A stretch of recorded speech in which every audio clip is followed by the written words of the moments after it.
13 पे। अब 13 नंबर का प्रश्न दिया है। अब प्रश्न कह रहे हैं कि निम्नलिखित विकल्पों में से अलग शब्द युग्म को चुनिए। यानी हमें यहाँ पर 4 विकल्प दिए, इसमें से अलग शब्द युग्म कौन सा है ये हमें बताना है, ठीक है। क्योंकि 3 किसी न किसी तरह के समान है, क्योंकि ये भी हमारा क्लासिफिकेशन यानी कि वर्गीकरण वाला प्रश्न है, ठीक है। तो यहाँ पर हम क्या करते हैं, यहाँ पर एक अलग चॉइस करते हैं, ठीक है। तो यहाँ पर देखिए, अगर हम इसको ध्यान से देखते हैं तो यहाँ पर हमें क्या देखने को मिलता है आपको कि घोंसला पक्षी, महल, राजा, कुटिया, किसान और शेर और गुफा।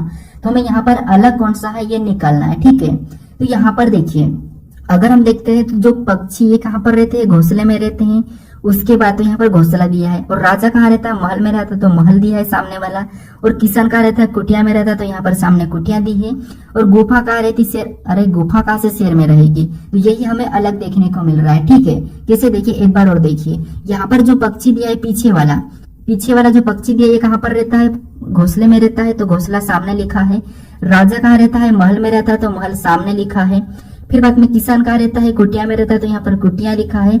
और यहाँ पर गुफा शेर में नहीं रहती, शेर गुफा में रहता है। यहाँ पर उल्टा हो रहा है, शेर कहाँ रहता है, गुफा में रहता है, तो यहाँ पर उल्टा हो रहा है। तो ये यहाँ पर हमारा अलग देखने को मिल रहा है, ठीक है। ये शब्द युग्म क्या है, अलग है। तो ऑप्शन नंबर हमारे यहाँ पर कौन सा वाला, डी वाला सही जवाब होगा, ठीक है। यहाँ पर क्या है, गुफा शेर में नहीं होती है, शेर गुफा में रहता है, तो इसीलिए हमारा ऑप्शन नंबर डी वाला सही जवाब होगा। अब चलिए हम बढ़ते हैं प्रश्न 14 पे। अब 14 नंबर का प्रश्न दिया है। अब प्रश्न कह रहा है कि निम्न पैटर्न में लुप्त संख्या ज्ञात कीजिए।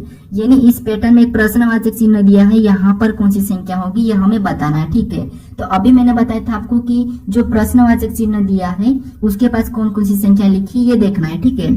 तो आपको यहाँ पर 50 देखने को मिल रहा है, और इधर आपको यहाँ पर 81 देखने को मिला, इधर 28 देखने को मिल रहा है। और इसी लाइन में यहाँ पर 5 भी देखने को मिला है। तो ज्यादातर हम कोशिश करेंगे कि बड़ी संख्या को पता करेंगे, ठीक है। अब देखिए, जैसे यहाँ पर बड़ी संख्या को क्या करेंगे, सबसे पहले 81 कैसे लिखा ये पता करेंगे, और 28 कैसे लिखा ये दोनों को हम पता करेंगे, ठीक है। तो यहाँ पर देखिए, अगर मैं 28 लाना तो हम क्या कर सकते हैं, यहाँ अगर इसका आपस में गुणा करते हैं, ठीक है। इसका क्या करता है, आपस में गुणा करते, 7 त्रिया कितना होते हैं, 21 होते हैं। कितना होते हैं, 21 होते हैं, ठीक है। और 21 से यहाँ पर क्या लिखा है, 28। और 28 में अगर हम इस 7 को जोड़, यानी कि 21 में अगर हम इस 7 को जोड़ देते हैं तब हमारे पास यहाँ पर कितने हो जाएंगे, तब हमारे पास यहाँ पर हो जाएंगे 28। कितना हो जाएंगे, 28। और 28 यहाँ पर दिया है। इसी तरीके से दूसरे पैटर्न को चेक करते हैं। तो सबसे पहले इसका क्या करेंगे, आपस में गुणा करेंगे, ठीक है। तो 9 8 कितने होते हैं, 72 होते हैं। कितना होते हैं, तो आपको होगा 72। यहाँ पर गुणा करेंगे तो 72।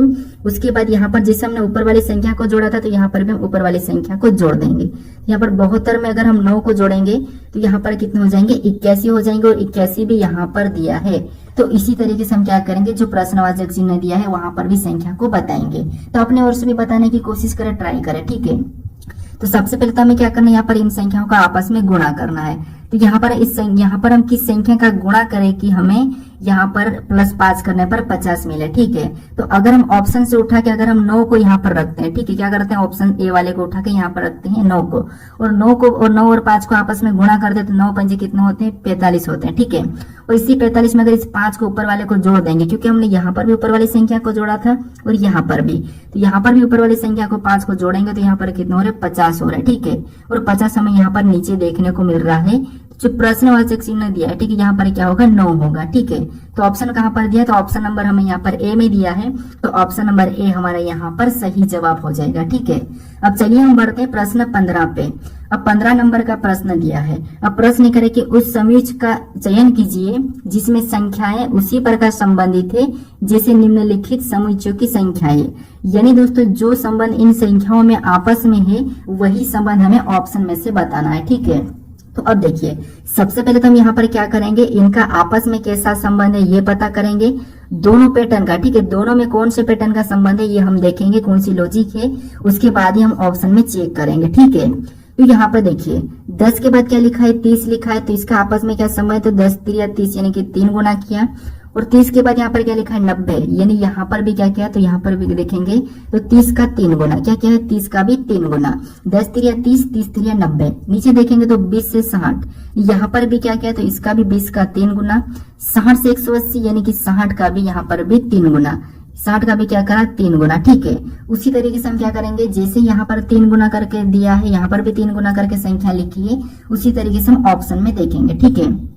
तो यहाँ पर 30 का 3 गुना 45 नहीं, 30 का 3 गुना 90 होता है, लेकिन यहाँ पर 45 लिखा है तो ऑप्शन ए नहीं होगा। और 30 का 3 गुना 90 होता है तो ठीक है, यहाँ पर 3 गुना लिखा है, ठीक है। और 90 का 3 गुना कितना होता है, 270 होता है। क्या 90 का 3 गुना 270 होता है? तो हाँ, यहाँ पर 90 का 3 गुना 270 होता है, यानी ये ऑप्शन हमें मैच हो गया है, ठीक है। फिर ऑप्शन सी को भी देखते हैं, तो यहाँ पर देखिए 30 का 3 गुना कितना होता है, 90 होता है, लेकिन यहाँ पर 60 दिया है, मतलब ये भी नहीं होगा। 30 का 3 गुना कितना होता है, 90 होता है, तो ये तो ठीक है कि यहाँ पर 3 गुना किया है। लेकिन 90 का 3 गुना कितना, 270 होता है, लेकिन यहाँ पर 310 दिया, तो ये भी ऑप्शन मैच नहीं हुआ है। केवल हमारा ऑप्शन कौन सा वाला मैच हुआ है, तो हमारा ऑप्शन नंबर बी वाला मैच हुआ है। तो ऑप्शन नंबर बी हमारा यहाँ पर सही जवाब होगा, ठीक है। जिस तरीके से यहाँ पर जो संख्या का संबंध है वही की वही संबंध हमें ऑप्शन में ढूंढना था और वो हमें ऑप्शन नंबर बी में मिला है, ठीक है। तो ऑप्शन नंबर बी हमारा यहाँ पर सही जवाब हो जाएगा। अब चलिए हम बढ़ते हैं प्रश्न 16 पे। अब 16 नंबर का प्रश्न दिया है। अब प्रश्न ये कह रहा है कि किसी विशिष्ट कोड भाषा में राजू को यहाँ पर WFOZ और सीता को XNYF के रूप में लिखा जाता है, उसी भाषा में मोनू को किस प्रकार लिखा जाएगा, ये प्रश्न हमें पूछा है, ठीक है। तो ये हमारा कोडिंग डिकोडिंग का प्रश्न है। तो हमें सबसे पहले यहाँ पर ये पता करना है कि राजू का जो कोड दिया है WFOZ ये कैसे दिया है, और सीता का जो कोड दिया है XNYF ये कैसे दिया है, ये हम पता करेंगे, ठीक है। तो यहाँ पर देखिए, मान लीजिए हम यहाँ पर सीता का कोड पता करते हैं। तो यहाँ पर एस के बाद क्या लिखा, तो एस के बाद यहाँ पर x लिखा है, मतलब यहाँ +5 किया है। फिर आई के बाद यहाँ पर क्या लिखा है, तो आई के बाद n लिखा है, यानी यहाँ पर भी क्या लिखा है, तो यहाँ पर भी +5 करके लिखा है। और टी के बाद यहाँ पर y लिखा है, तो यहाँ पर भी +5 किया है।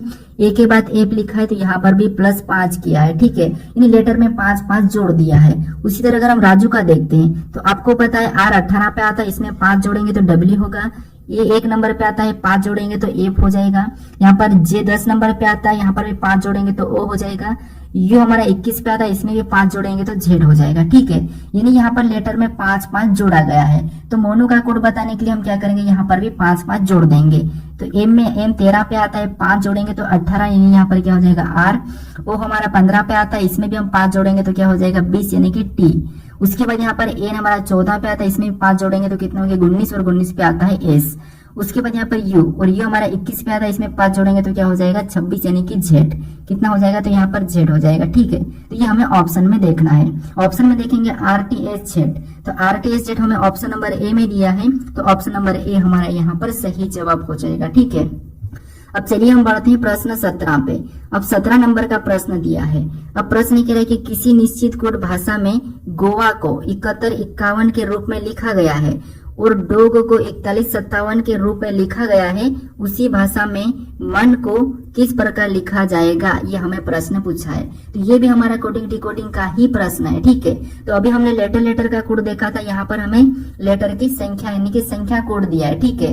तो जब भी आपको यहाँ पर बता रहा हूँ, जब भी आपको लेटर से संख्या देखने को मिले है तो उस कंडीशन में आपको क्या करना है, उन लेटर को अंकों में बदल लेना है, ठीक है। जिससे यहाँ पर देखिए जी हमारा कितने नंबर पे आता है, तो आपको जी हमारा 7 नंबर पे आता है ABCD में, और यहाँ पर 7 दिया है।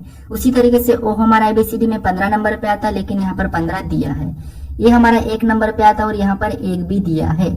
यानी जो लेटर ABCD में जिस नंबर पे आते हैं वही की वही यहाँ पर दिया है। यहाँ पर डॉग का चेक करते हैं, तो डी हमारे ABCD में 4 पे आता है, तो यहाँ पर 4 दिया है। वो 15 पे आता है, 15 दिया है। जी हमारा 7 पे आता है, तो यहाँ पर 7 भी दिया है। तो हम भी उसी तरह से यहाँ पर मैन का बताएंगे, ठीक है। तो अब देखिए, जैसे यहाँ पर ए हमारा कितने नंबर पे आता है, तो आपको हो गया 13 नंबर पे आता है। ए कितने नंबर पे आता है, ए हमारा 1 नंबर पे आता है। एन कितने नंबर पे आता है, तो एन हमारा 14 नंबर पे आता है। 13 114 अगर हम ऑप्शन में देखते हैं, ठीक है, तो 13 114 हमें ऑप्शन नंबर ए में दिया है, तो ऑप्शन नंबर हमारा कौन सा वाला, ए वाला सही जवाब हो जाएगा, ठीक है। कौन सा होगा, ए वाला। अब चलिए हम बढ़ते हैं प्रश्न 18 पे। अब 18 नंबर का प्रश्न दिया है। अब प्रश्न कह रहा है कि अंग्रेजी वर्णमाला में 22 से 20वें अक्षर के 22 और 11वां अक्षर कौन सा होगा, ठीक है। यानी अंग्रेजी वर्णमाला में 22 से 20वें अक्षर के 22 और 11वां अक्षर कौन सा होगा, ये प्रश्न पूछा है, ठीक है। तो यहाँ पर देखिए 22 यानी कि ABCD तो आपको पता है ए से लेकर कहाँ तक है, तो आपको होगा यहाँ पर Z तक है, ठीक है। अब 22 से 20वां अक्षर अंग्रेजी वर्णमाला में 22 यानी कि बायां किधर है, तो बायां इधर है और दायां इधर है, ठीक है। तो 22 से 20वां अक्षर कौन सा होगा, तो आपको होगा 22 और जो 20वां अक्षर है वो कौन होगा, तो वो होगा टी। कौन होगा, टी, ठीक है। और यहाँ पर कह रहा है कि 20वें अक्षर के बाई और 11वां अक्षर कौन सा होगा, यानी कि बाई और मतलब इधर कौन सा 11वां अक्षर होगा वो हमें बताना है। तो हम क्या करेंगे, यहाँ पर 11 को 20 में से घटा लेंगे तो वो अक्षर निकल जाएगा, ठीक है, क्योंकि इधर हमें पीछे पूछा तो घटाएंगे। तो 20 में से 11 को घटाएंगे तो यहाँ पर हमारे पास कितने बचेंगे, 9। और 9 कितने, 9 पे कौन सा अक्षर आता है, तो 9 नंबर पे आता है आई, तो आई हमारा यहाँ पर सही जवाब होगा, ठीक है। तो 11वां अक्षर कौन सा होगा, आई होगा। तो ऑप्शन में देखेंगे तो ऑप्शन नंबर हमें यहाँ पर डी में दिया है, तो ऑप्शन नंबर डी हमारा यहाँ पर सही जवाब होगा, ठीक है। कौन सा होगा, ऑप्शन नंबर डी। अब चलिए हम बढ़ते हैं प्रश्न 19 पे। अब 19 नंबर का प्रश्न दिया है। अब प्रश्न कह रहा है कि देखिए एच आई की बहन है, बी एच की माँ है, जे आर की बेटी है और आई जे की बहन है, आर एस से कैसे संबंधित है। यानी ये हमारा रक्त संबंध का प्रश्न है, ब्लड रिलेशन का प्रश्न है, ठीक है। तो यहाँ पर आपको क्या करना है, एक एक को देखना है, ठीक है। कैसे देखिए, जिससे यहाँ पर क्या है, एच आई की बहन है, ठीक है। तो एच क्या है, तो एच जो है ये क्या है, आई की बहन है। तो आई की बहन है तो हम क्या करते हैं, यहाँ पर इसको साइड में लिखेंगे, एच आई की बहन है, तो ये बहन है मतलब महिला है तो माइनस मान लेंगे, ठीक है। उसके बाद आगे कहा है कि यहाँ पर बी एच की माँ है, बी क्या है, तो बी एच की माँ है। तो बी एच की माँ है तो एच की माँ ऊपर आ जाएगी, क्योंकि अपने से बड़ी है तो क्या करेगी, ऊपर आ जाएगी, मतलब बी एच की माँ है तो इसे भी हम माइनस लगा लेंगे, ठीक है, क्योंकि ये भी एक महिला है। फिर आगे देखेंगे तो जे आर की बेटी है, जे क्या है, तो जे आर की बेटी है, ठीक है, उसको छोड़ दे, तभी यहाँ पर कोई भी हमें नहीं दिया है जे और आर। आगे देखेंगे तो यहाँ पर आई जे की बहन है, आई क्या है, तो आई जे की बहन है, मतलब यहाँ पर इसकी बहन कौन है, तो जे, आई जे की बहन है, मतलब ये आई कौन है, एक महिला है, ठीक है, ये कौन है, जे की बहन है। उसके बाद यहाँ पर हमने ऊपर छोड़ा था तो यहाँ पर क्या है, जे आर की बेटी है, मतलब जे क्या है, तो आर की बेटी है, क्या है, आर की बेटी है, तो आर ऊपर चला जाएगा। और ये जे कौन है, तो जे आर की बेटी है, तो ये भी महिला है, ठीक है, जे कौन है, आर की बेटी। अब नीचे वाले ये जो है ये आपस में बहने हैं, ठीक है। जब ये आपस में बहन है तो बी और ये आपस में क्या होंगे, पति पत्नी होंगे, ठीक है, क्या होंगे, पति पत्नी हो जाएंगे। तो ये आपस में पति पत्नी है। अब प्रश्न क्या पूछा कि आर एस से किस प्रकार संबंधित है, देखिए आर एच से कैसे संबंधित है। तो यहाँ पर जहां पर भी से लगता है वहां से आपको क्या करना है, उल्टा बताना है, ठीक है। यहाँ पर हमारा एच से लगा, यानी कि आर एच से कैसे संबंधित है, तो यहाँ पर आर का यानी कि एच का आर क्या लगेगा ये हमें बताना, ठीक है। तो एच का आर क्या लगेगा, तो यहाँ पर एच का आर हमें क्या दिख रहा है, तो एच का आर हमें यहाँ पर पिता दिख रहा है। एच का आर क्या लग रहा है, तो यहाँ पर हमें पिता ही दिखाई दे रहा है। तो ऑप्शन में देखेंगे पिता, तो हमें ऑप्शन नंबर बी में दिया है, तो ऑप्शन नंबर बी हमारा यहाँ पर सही जवाब होगा, ठीक है, क्योंकि एच की माँ कौन है, बी है, और बी के पति कौन है, आर है, तो एच का आर कौन है, तो एच का आर है पिता। तो ऑप्शन नंबर हमारे यहाँ पर बी वाला सही जवाब होगा। अब चलिए हम बढ़ते प्रश्न 20 पे। अब 20 नंबर का प्रश्न दिया है। अब प्रश्न कह रहे कि वर्ष 2453 का कैलेंडर वर्ष के कैलेंडर के समान होगा, यानी कि किस वर्ष के कैलेंडर के समान होगा, ये प्रश्न पूछा है, ठीक है, ये समान कैलेंडर का है। अब देखिए यहाँ पर एक तरीका है, आपको पता है लीप वर्ष और सामान्य वर्ष तो पता ही होगा, लास्ट की 2 डिजिट, ठीक है, उसमें लीप वर्ष देखते हैं हम। तो ये तो हमारा सामान्य वर्ष है, लेकिन इससे पहले कौन सा लीप वर्ष था, तो आपको हो गए यहाँ पर ये 52 वाला, ठीक है, 2452 एक लीप वर्ष था, फिर 2400 यहाँ पर 53 हमारा सामान्य वर्ष, 2454 भी सामान्य वर्ष है, यहाँ पर 2455, ठीक है, यहाँ पर 55 भी हमारा एक सामान्य वर्ष हो जाएगा, और 56 हमारा वापस से लीप वर्ष आ जाएगा, ठीक है, 56 लीप वर्ष। यानी यहाँ पर हमें इसका समान कैलेंडर ढूंढना है, ठीक है। तो लीप वर्ष हमारा इसके बाद कहाँ पर आएगा, यहाँ पर आएगा। तो अगर यहाँ पर अगर 55 का कैलेंडर पर अगर ढूंढते हैं तो यहाँ पर क्या करते हैं, इस पे हम 11 माइनस करते हैं, और यहाँ पर भी इसका भी अगर हम ढूंढते तो इसका भी हम क्या करते हैं, 11 माइनस करते हैं, क्या करते हैं, 11 माइनस करते हैं। और अगर हमें लीप वर्ष का बताना तो यहाँ पर क्या करना है, 28 माइनस कर लेना। किसी भी लीप वर्ष का समान कैलेंडर बताना है तो उसमें 28 क्या करना है, जोड़ लेना है, ठीक है, सॉरी क्या करना है, यहाँ पर जोड़ना है, यहाँ पर क्या करना है, जोड़ना है, ठीक है, याद रखना जोड़ना है।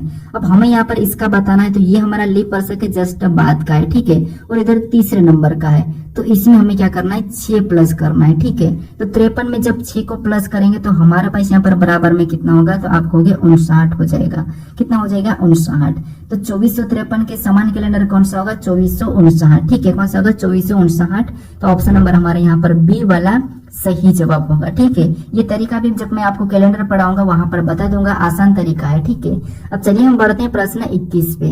अब 21 नंबर का प्रश्न दिया है। अब प्रश्न कह रहा है कि एक व्यक्ति उत्तर की ओर 5 किलोमीटर चलता है, यानी 5 मीटर चलता है, और फिर बाएं मुड़ता है और 10 मीटर चलता है, फिर वह दाएं मुड़ता है और 20 मीटर चलता है, और फिर वह दाएं मुड़ता है और 10 मीटर चलता है वह प्रारंभिक बिंदु से कितनी दूरी पर है। ये हमारा दिशा और दूरी का प्रश्न है। ठीक है, तो हमें यहाँ पर स्टेप बाय स्टेप पढ़ के प्रश्न को सोल्व करना है। आपको दिशा पता है कि जैसे इस प्रकार प्लस का बनाना है, ऊपर की ओर उत्तर, नीचे की ओर दक्षिण, और यहाँ पर राइट में क्या होगा पूर्व और लेफ्ट में होगा पश्चिम। ठीक है, ये क्या हमारी दिशा है।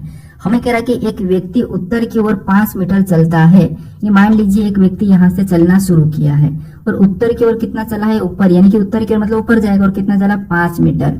फिर कहा कि बाएं मुड़ता है, क्या करता है, बाएं मुड़ता है और 10 मीटर चलता है। यहाँ से ऊपर गया फिर बाएं मुड़ा, तो इसका बायां किधर होता है, इसका बायां होगा इधर। और यहाँ पर कितना चला, तो आपको होगा यहाँ पर चला है 10, कितना चला है 10। ठीक है, फिर वह दाएं मुड़ता है और 20 मीटर चलता है। फिर ये दाएं मुड़ा मतलब ऊपर मुड़ गया है और कितना चला 20 मीटर, और यहाँ पर कितना चला 20 मीटर। ठीक है, फिर वह दाएं मुड़ता है और 10 मीटर चलता है, वो फिर से और दाएं मुड़ा और वापस से 10 मीटर चला।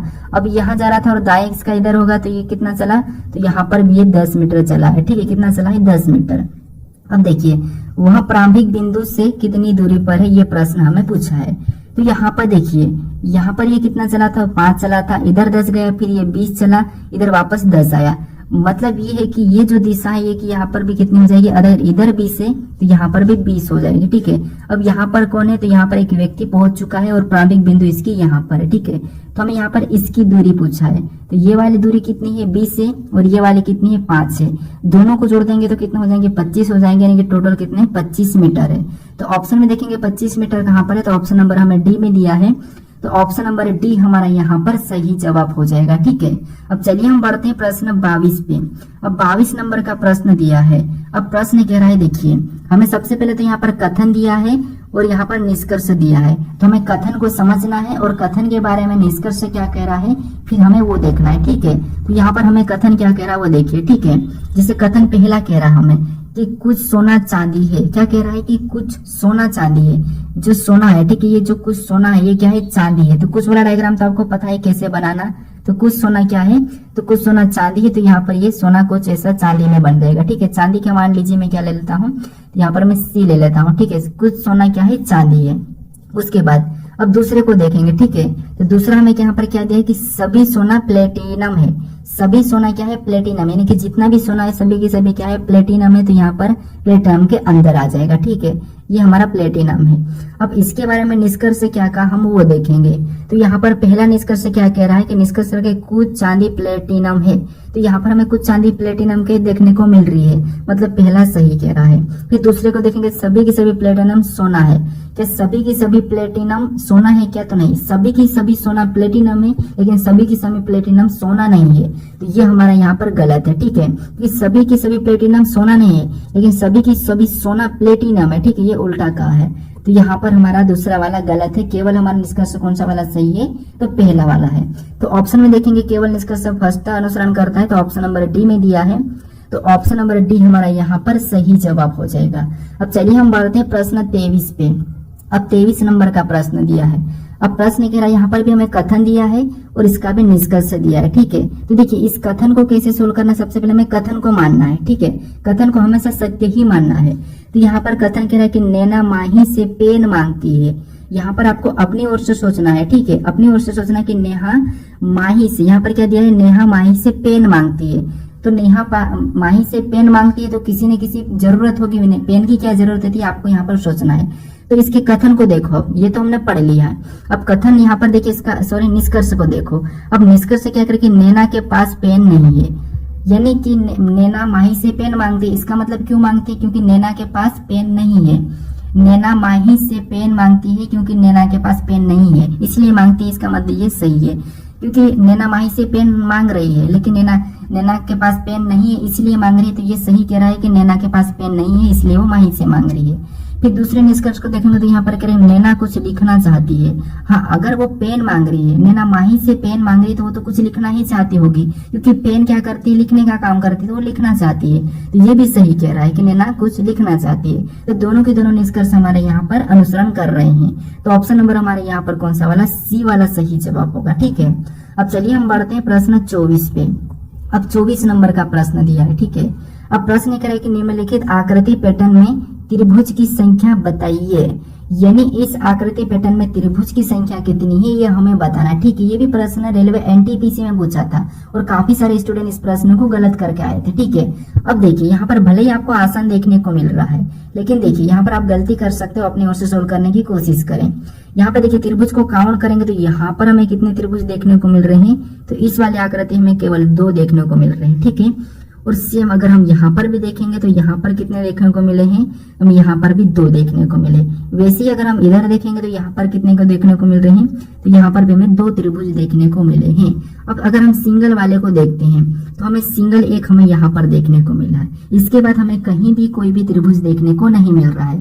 तो सभी को अगर हम प्लस करते तो यहाँ पर इसका योग कितना हो रहा है, 7 हो रहा है। कितना हो रहा है, 7। इस आकृति में किसने त्रिभुज की संख्या है, 7 है। ठीक है, अब यहाँ पर आपने गलती क्या करे होगी कुछ स्टूडेंट ने, कि जैसे 2 आपको यहाँ पर भी त्रिभुज आपने देखा होगा कि इसमें भी 3 हमें त्रिभुज देखने को मिले हैं, और 3 त्रिभुज अगर हमें यहाँ पर देखने को मिल रहे हैं तो आंसर क्या होना चाहिए, 10 होना चाहिए। आपने ये करा होगा, लेकिन नहीं, या आपने मान लीजिए यहाँ पर 2 ही त्रिभुज देखे होंगे तो आपका आंसर क्या होना चाहिए, 9 होना चाहिए। आपने ये माना होगा, लेकिन ये गलत है। क्यों गलत है, यहाँ पर देखिए कि जो आकृति है यहाँ पर हमें राउंड वाले दिख रहे हैं। ठीक है, यहाँ पर थोड़ी गोल राउंड वाले दिख रही है, तो गोल राउंड कभी भी त्रिभुज गोल राउंड वाला नहीं होता है। ठीक है, तो इसीलिए यहाँ पर कोई भी त्रिभुज नहीं मानेंगे। ठीक है, क्योंकि यहाँ पर परीक्षा में भी आंसर कौन सा वाला, 7 वाला ही माना था। तो ऑप्शन में देखेंगे 7 हमें ऑप्शन नंबर डी में दिया है, तो ऑप्शन नंबर डी हमारा यहाँ पर सही जवाब हो जाएगा। अब चलिए हम बढ़ते हैं प्रश्न 25 पे। अब 25 नंबर का प्रश्न दिया है। ठीक है, क्या आप इसको सोल्व कर पाओगे या फिर मैं ही सोल्व करके बता देता हूँ। ठीक है, अब देखिए कल से मैं आपको टेस्ट क्वेश्चन भी दूंगा। अब देखिए यहाँ पर प्रश्न करा कि यदि Q का अर्थ है प्लस और यहाँ पर Y का अर्थ है माइनस और Z का अर्थ है भागित और यहाँ पर P का अर्थ है गुणा, तो निम्नलिखित समीकरण का मान क्या होगा। यानी इस समीकरण को हमें क्या करना है, सोल्व करना है। अब इस समीकरण को सोल्व करने से पहले हमें यहाँ पर मान दिया है लेटर का, तो यहाँ पर हमें लेटर की जगह क्या करना है, चिन्ह को रख लेना। जैसे यहाँ पर P है, ठीक है, तो यहाँ पर लिखेंगे 20। ठीक है, क्या लिखेंगे, देखिए 20 को लिखेंगे। देखिए हमने जैसे 20 को लिखा, उसके बाद यहाँ पर क्या देखने को मिला, यहाँ पर P, और P का मान यहाँ पर हमें गुणा दिया, तो यहाँ पर हम क्या करेंगे, गुणे का चिन्ह लगाएंगे। और अगली संख्या हमें 2 देखने को मिले तो उसको लिख लेंगे। फिर अगला हमें वापस से Q देखने को मिला और Q का अर्थ है यहाँ पर प्लस का, तो यहाँ पर हम प्लस का चिन्ह लगाएंगे और अगली संख्या हम लिखेंगे 6 को। ठीक है, क्या कि 6। उसके बाद हमें यहाँ पर Y देखने को मिला और Y का अर्थ है यहाँ पर क्या कहा, माइनस, तो हम यहाँ पर माइनस लगाएंगे और अगली संख्या 5 को लिख लेंगे। ठीक है, अगली संख्या 5 को लिख लेंगे। अब देखिए, अब इस समीकरण को हम क्या करेंगे, बोर्डमास रूल पर सोल्व करेंगे। ठीक है, बोर्डमास रूल पर। अब देखिए यहाँ पर अगर हम बोर्डमास रूल पर सोल्व करेंगे, सबसे पहले हम क्या करेंगे, यहाँ पर गुणा करेंगे। तो 20 गुना कितना होगा, तो 20 गुना होगा 40 और प्लस 6 क्या करेंगे, प्लस 6 वैसे उतरेगा, माइनस 5 भी। फिर यहाँ पर क्या करेंगे, यहाँ पर प्लस वाले को जोड़ लेंगे, तो यहाँ पर क्या होगा 46 यानी कि 46 माइनस 5 कितना होगा, माइनस 5। तो यहाँ पर मुझे बताइए कि यहाँ पर 46 में से माइनस 5 करेंगे तो आंसर क्या होगा, क्या होगा।